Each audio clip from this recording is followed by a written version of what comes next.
कुछ ही देर चलने के बाद वो अपने घर पहुंच गया और उसे घर के बाहर बांध दिया।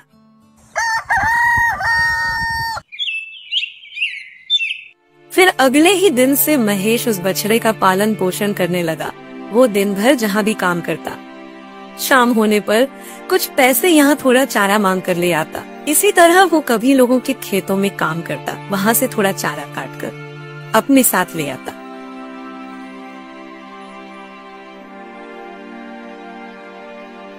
इसी तरह बछड़े को भी खाने की कोई कमी नहीं रहती। और देखते ही देखते 2 साल बीत गए और वो बछड़ा एक नौजवान ताकतवर बैल बन गया। और उस गांव में तो क्या, आसपास के किसी भी गांव में उसके जैसा बैल कोई नहीं था। और गांव के लोग जब उस बैल को देखते तो आपस में बात करते, अरे वाह, मान गए भाई, महेश के बैल का तो कोई जवाब ही नहीं है। मैंने अपने पूरे जीवन में महेश के जैसा बैल कहीं नहीं देखा। अरे भाई, होगा भी कैसे, हमारे महेश ने अपने बैल का पालन पोषण करने में कोई कमी नहीं रखी। अपनी चिंता न करके उसे खिलाया पिलाया और उसकी देखभाल की मानो जैसे वो महेश का ही पुत्र हो। महेश के बैल की चर्चा गांव के जमींदार धनराज के पास भी जा पहुंची। जमींदार जी, आपको पता है अपने गांव के महेश के पास जो बैल है वैसा बैल अपने आसपास के किसी भी गांव में नहीं है। उसका बैल बहुत ही ताकतवर और शक्तिशाली बैल है। अपने नौकर की बात सुनकर जमींदार धनराज अपने मन में सोचने लगा, अगर मैं महेश से उसका वो बैल खरीद लूं तो मेरे खेतों में जल्दी और आसानी से काम हो जाएगा। फिर उसी दिन शाम होने पर जमींदार महेश से मिलने के लिए उसके घर जाता है।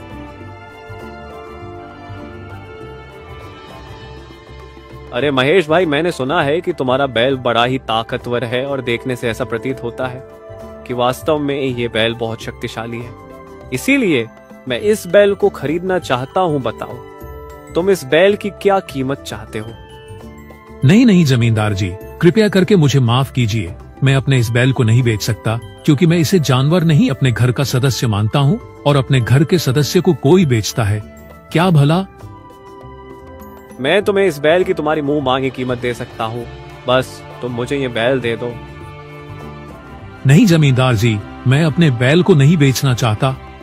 जमींदार ने ऊंची से ऊंची कीमत लगाई, लेकिन महेश ने बैल को बेचने से साफ साफ मना कर दिया। तो जमींदार अपने मन में सोचने लगा, ठीक है बेटा महेश, तू मुझे ये बैल नहीं देना चाहता है ना, तो अब मैं भी इस बैल को तेरे साथ नहीं रहने दूंगा। ऐसा सोचकर गुस्से में जमींदार वहाँ से चला गया। कुछ दिन बीत जाने के बाद जमींदार गांव के सरपंच के पास जा पहुंचा। सरपंच जी, आपकी गौशाला और पशुशाला में एक से बढ़कर एक गाय और बैल होंगे, परंतु अपने गांव के महेश के पास जो बैल है उसे बैल के जितना शक्तिशाली बैल आपके पास नहीं है। इस तरह से जमींदार ने सरपंच जी को बैल को खरीदने के लिए उत्साहित कर दिया, क्योंकि जमींदार जानता था महेश सरपंच जी को मना नहीं कर पाएगा। अगर ऐसी बात है तो ठीक है प्रमोद, तुम जाकर महेश को मेरे पास बुलाकर लेकर आओ। फिर सरपंच जी का नौकर महेश के घर चला जाता है।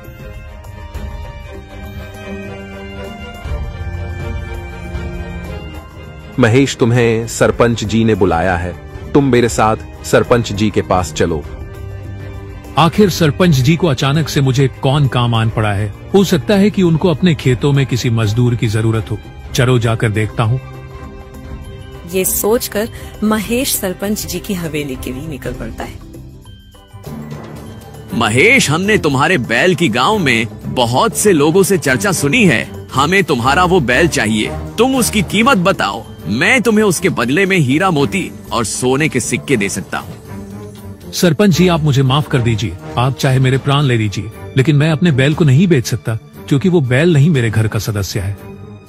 महेश, तुम शायद भूल रहे हो कि तुम गांव के सरपंच के सामने खड़े हो और तुम मुझे केवल एक बैल देने से मना कर रहे हो। सरपंच जी, मैं पूरे गांव में आपका सबसे ज्यादा सम्मान करता हूं, लेकिन मैं अपने बैल को अपने प्राणों से भी अधिक प्रेम करता हूं, इसीलिए मैं अपना बैल आपको नहीं दे सकता। महेश की ऐसी बात सुनकर सरपंच जी को गुस्सा आ गया और वो अपने नौकर से बोले, सुनो, ये महेश ऐसे नहीं मानेगा। तुम इसके घर जाओ और इसका बैल मेरी हवेली में ले आओ। सरपंच के नौकर ने ऐसा ही किया वो महेश के यहाँ से बैल ले आया और सरपंच जी की हवेली में बांध दिया। सरपंच जी भी उस बैल को देखकर हैरान थे।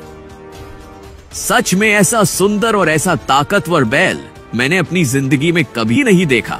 इसीलिए मैं चाहता हूँ कि इस बैल का बहुत अच्छे से ध्यान रखा जाए। इसके खाने पीने में कोई भी कमी नहीं होनी चाहिए। फिर ऐसे ही कुछ दिन बीत गए, लेकिन महेश के बैल ने चारे का एक तिनका भी नहीं खाया, क्योंकि उसे महेश की बहुत याद आती थी। ये बैल जब से यहाँ आया है तब से इसने चारे का एक तिनका भी नहीं खाया। ये बात मुझे सरपंच जी को बतानी ही होगी, नहीं तो कोई समस्या हो जाएगी।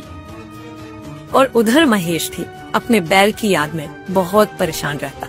सरपंच जी के नौकर ने बैल को चारा खिलाने का बहुत प्रयास किया, लेकिन बैल ने चारे का एक तिनका भी नहीं खाया। सरपंच जी, महेश का बैल जब से यहाँ आया है तब से उसने चारे का एक तिनका भी नहीं खाया। नौकर की बात सुनकर सरपंच जी भी बहुत हैरान हो गए। क्या एक बैल भी अपने सेठ के लिए इतना प्यार रखता है जो उसने खाना पानी तक छोड़ दिया? अगर ऐसा ही है तो हमें इस बैल को महेश को वापस दे देना चाहिए।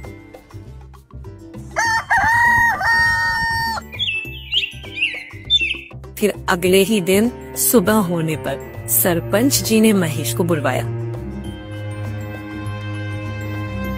महेश, तुम्हारा बैल तो तुमसे बहुत प्रेम करता है, क्योंकि उसने चारा पानी तक छोड़ दिया। मैं तुम दोनों के प्रेम में बाधा नहीं चाहता, इसलिए तुम अपना बैल अपने साथ ले जाओ। सरपंच जी की ये बात सुनकर महेश बहुत ज्यादा खुश हो गया। आपका बहुत बहुत धन्यवाद सरपंच जी। महेश अपने बैल को पाकर बहुत खुश था। फिर वो अपने बैल को लेकर वापस अपने घर लौटा। बैल भी महेश के पास आकर बहुत खुश था। उसने फिर से चारा पानी खाना शुरू कर दिया। अब तो महेश और उसके बैल की चर्चा और भी तेजी से पूरे गांव में होने लगी। अरे मैंने सुना है सरपंच जी महेश के बैल को वापस कर दिया। वो बैल बड़ा ही स्वामी भक्त है, वो महेश से बड़ा ही प्रेम करता है। अरे मैंने तो ये भी सुना था सरपंच जी ने जोर जबरदस्ती करके महेश के बैल को हड़प लिया था, लेकिन वो बैल महेश से बिछड़ने के कारण कुछ भी नहीं खा रहा था। इसीलिए सरपंच जी ने वो बैल महेश को वापस दे दिया। लगता है इन दोनों का कोई पिछले जन्म का साथ है। और इधर जब जमींदार को ये बात पता चली कि उसकी ये योजना असफल हो गई है, महेश को बैल वापस मिल गया। वो मन ही मन महेश से और भी ज्यादा जलने लगा। और एक दिन सुबह होने पर जब महेश अपने बैल के पास खड़ा था तो बैल बोलता है, महेश तुम मेरा बहुत ध्यान रखते हो, इसीलिए अब मैं तुम्हारा सारा दुख दूर करना चाहता हूँ। ये सुनकर महेश हैरान हो गया, क्योंकि उसका बैल मनुष्य की तरह बोल रहा था। महेश हैरान मत हो, मैं कोई साधारण बैल नहीं हूँ, इसीलिए मैं मनुष्य की बॉडी बोल सकता हूँ, परंतु मेरी आवाज केवल आपको ही सुनाई देगी। अच्छा, तो तुम कौन हो, सच बताओ। महेश, वो तो मैं तुम्हें सही समय आने पर बता दूंगा, लेकिन अभी के लिए मैं तुम्हें तुम्हारे कष्ट दूर करने का उपाय बताता हूँ, और आप वही करिए जो मैं आपसे कहता हूँ, इससे आपके सारे कष्ट दूर हो जाएंगे। बैल धीरे धीरे महेश को कुछ समझने लगा। योजना तो तुम्हारी बहुत अच्छी है, किंतु कहीं ऐसा ना हो कि इसमें मैं स्वयं ही फंस जाऊं। महेश, तुम ज्यादा चिंता मत करो, तुम मेरे ऊपर विश्वास करो, क्योंकि मैं कोई साधारण बैल नहीं हूँ। ठीक है, तो फिर मैं तुम्हारे कहे अनुसार ही काम करूंगा। फिर महेश वहाँ से सीधे जमींदार के घर के लिए निकल गया। जमींदार जी, मेरा मन है कि मैं आपसे एक बैल खरीद लूं, फिर मेरे पास एक जोड़ी बैल हो जाएंगे, तो मैं लोगों के यहाँ खेत में बैल से हल जोतने का काम भी कर लिया करूंगा। हाँ, क्यों नहीं, मेरे पास एक से बढ़कर एक बलशाली बैल है। वो तो ठीक है, लेकिन जमींदार जी, मेरे बैल के जितना ताकतवर बैल आपके पास नहीं है। मेरा बैल तो इतना ताकतवर है कि अनाज से भरी हुई 3 बैलगाड़ियों को वो अकेला ही खींच सकता है। महेश, मैंने माना कि तुम्हारा बैल ताकतवर है, लेकिन इतना भी ताकतवर नहीं है जितना तुम बोल रहे हो, क्योंकि तुम जो बोल रहे हो वो संभव नहीं है। अकेला बैल अनाज से भरी हुई 3 बैलगाड़ियों को खींचना तो छोड़ो, उन्हें हिला भी नहीं सकता। इतना भी घमंड अच्छा नहीं है महेश भाई। ठीक है जमींदार जी, अगर आपको मेरी बात पर विश्वास नहीं है तो आप मुझसे शर्त लगा लो। महेश की ये बात सुनकर जमींदार अपने मन में सोचने लगा, ये पागल मूर्ख व्यक्ति आज तो स्वयं ही कंगाल होने के लिए मेरे पास आया है। जो एक असंभव सी शर्त मुझे लग रहा है। अब मैं इसी को इसी के जाल में फंसा लूंगा। ये भी क्या याद रखेगा, क्योंकि इसने सरपंच जी के भी सामने मेरा बहुत अपमान करवाया था। ऐसा सोचकर जमींदार महेश से कहता है, ठीक है महेश, शर्त ये रही कि अगर तुम्हारे बैल ने अनाज से भरी हुई 3 बैलगाड़ियों को खींच लिया तो मैं तुम्हें 1000 रुपए दूंगा। लेकिन अगर तुम्हारा बैल ये कारनामा नहीं कर पाया तो तुम्हें मुझे 2000 रुपए देने होंगे और साथ में तुम्हारा ये बैल। शर्त स्वीकार है क्या? ठीक है जमींदार जी, मुझे आपकी ये शर्त स्वीकार है। 2 दिन बाद पूरे गांव के सामने मेरा बैल ये कारनामा करके दिखाएगा। अच्छा ठीक है, अब मैं चलता हूँ। ऐसा कहकर महेश अपने घर चला गया। 2 दिन में ये बात पूरे गांव में आग की तरह फैल चुकी थी कि महेश का बैल 3 अनाज से भरी हुई बैलगाड़ी को खींचकर दिखाएगा।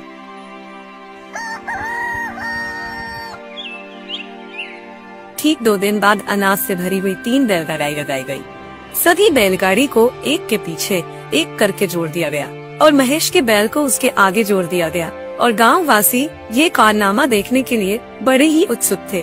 सभी की आंखें बैल पर गड़ी हुई थी। बैल में ताकत लगना शुरू किया, लेकिन बैलगाड़ी टस से मस नहीं हुई। ये देखकर जमींदार मन ही मन बहुत खुश हुआ। आज मजा आएगा, महेश को महेश के ही जाल में फंसा दिया। अब इसका ये बैल आज से मेरा हो जाएगा। फिर थोड़ी ही देर में बैल ने फिर से ताकत लगानी शुरू की और इस बार तो जैसे चमत्कार ही हो गया। बैल ने 3 गाड़ियों को खींचा और 1 मील तक खींचते हुए ले गया।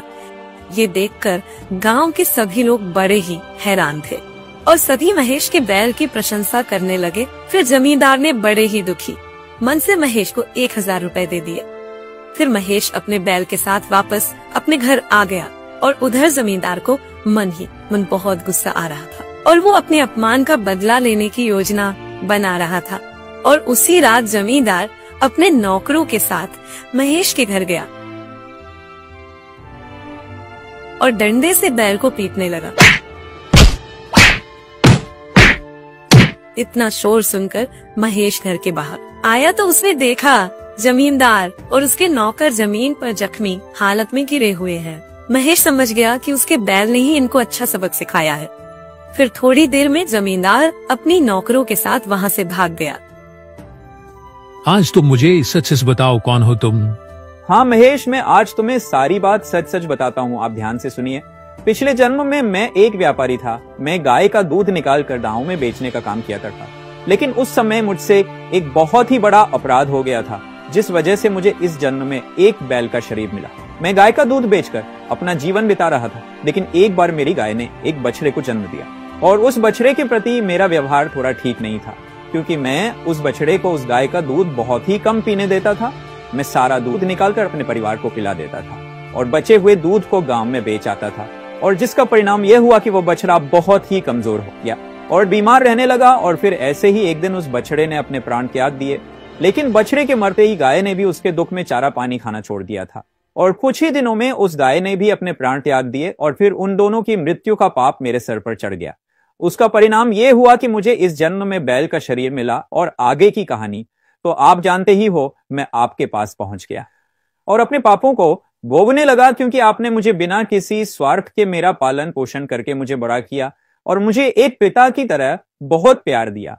बैल की ये सारी बातें सुनकर महेश की आंखों में आंसू आ गए।